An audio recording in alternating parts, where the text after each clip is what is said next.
Yeah, well, starting any nonprofit's difficult. You have to raise money, you have to find volunteers, you have to attract attention so that people know that you're available to provide programs and services. In addition, for us, because there aren't a lot of agencies that provide services to men, there's also the added challenge of making the case that men need support.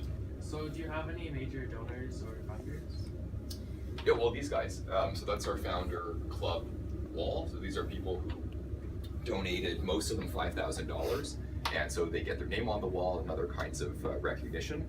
And these are donors, we call them founder members because they helped found the center here. So back in 2013, 2014, we were fundraising so we could open this place.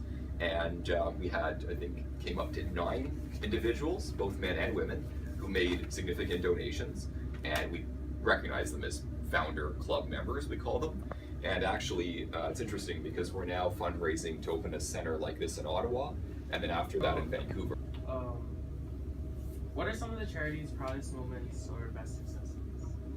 Well, I think transforming people's lives is what I'm particularly proud of.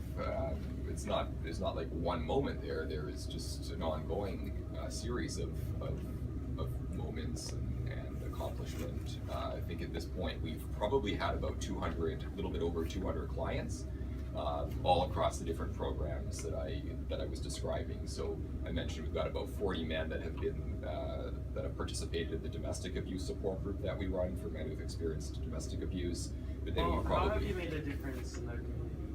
Well, we've got a lot of men and families that have used our programs and certainly say that we've benefited them at a personal level. So I give you a couple of examples.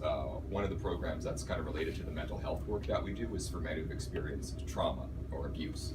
So we've had maybe 40 to 50 men since we've been operating that particular program about a year ago. And those men have come out of sometimes very abusive backgrounds. So it can be domestic abuse, it can be child sexual abuse, very serious, experiences that they've had.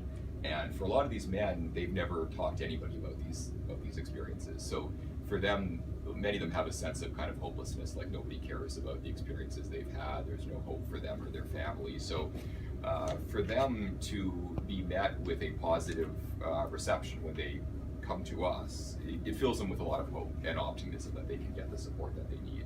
So I've definitely seen people transform. So how many people work at this charity? Well, you're looking at them. Right now it's just me.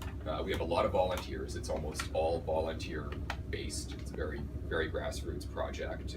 We will be hiring 2 more staff. So in about a month from now, if all goes according to plan, there would be 3 staff people, myself and 2 others. One person dealing with fundraising and financial work, and the other dealing with client management. So the organization's grown. One more question: what do you hope to accomplish with this charity in the next 5 years, 10 years? Well, I'd like to really get more offices off the ground because we're doing some good work here, and we need to expand our programs here. But at the same time, we get calls almost every day from people outside of Toronto. We get calls from people in Vancouver and in Saskatoon and in Halifax and really all over Canada and sometimes outside of Canada. And it's hard to provide services, obviously, to people who aren't here because all of our programs are in Toronto.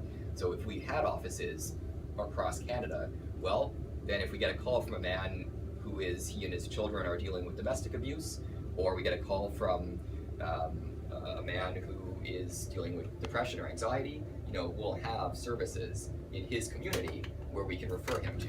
Right. Can you describe the programs and services that your charity offers to the community?